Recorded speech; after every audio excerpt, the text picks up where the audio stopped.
yaşlı elm adamlarının timsalında alimlərimizi bilərəkdən gülüş obyekti edib, şəxsi mənafeyinə görə Koroğlunun atını belə qaçıran keçəl həmzələrə tay olanlara bildirirəm ki, dövr-ü qədimdən alim və söz ustadlarına hökmdarlar sahib çıxıblar və xalq.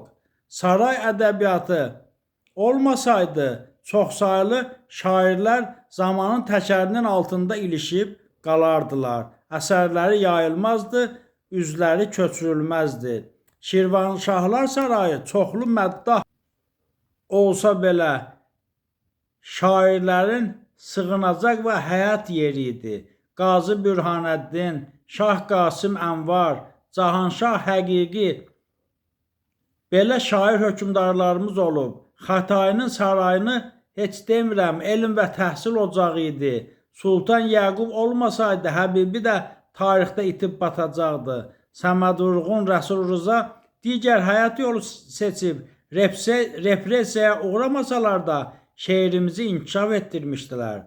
Alim dövrünə görə mövqe seçir. Enrico Fermi'nin kəşf etdiyi atom silahı növünə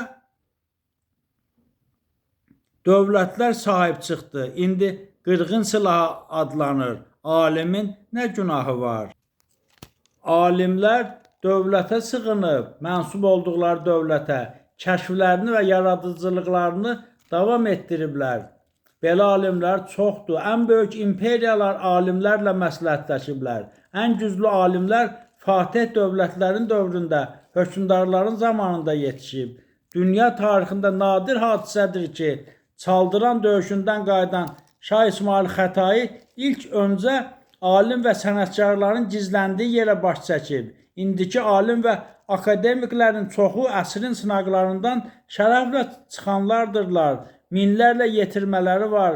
Elmimiz ki, milliləşib, ermənisi yox, rusu yox, farsı yox. Bəlkə bu alimlər keçəl həmzələri narahat edirlər. Yeni alimlər nəsli yetişdirmək üçün illər tələb olunur, bəlkə də əsrlər. Hazır bazı var. Alimlərin əsas sığındıqları məhz dövlət ocaqları olub, akademiyalar olub. Onların çoxu siyasət yolunu yox, elmi kəşflər yolunu seçiblər. Biz onlara siyasətçi nəzəri ilə baxırıq. Bu baxış yanlışdır. Alimlər fərqli, fərdi və gələcəyi düşünən insanlar kimi düşünülüblər. Onlar cəmiyyətdə fərqlənirlər. Həmzə yox, tarixdə orduya başçılıq edən alim hələ görünməyib. Alim xalqın elm aynasıdır, paçdır, safdır, xalqın içindən çıxıb, elmdən qaynaqlanır. Alimə insan gözü ilə baxmağın vaxtı çoxdan keçib. Sitatın sonu. Uzun illər Azərbaycan televiziyasında alimlər yaddan çıxıb, müğənnilər, aktrisalar təbliğ olunur. Maqazin şovu hələ populyardır. Millət alimini yox, sona qədər lüt gəzənləri tanıyır. Bir neçə aparıcı proqramlar etikadan kənar verilişlərlə məşğuldurlar.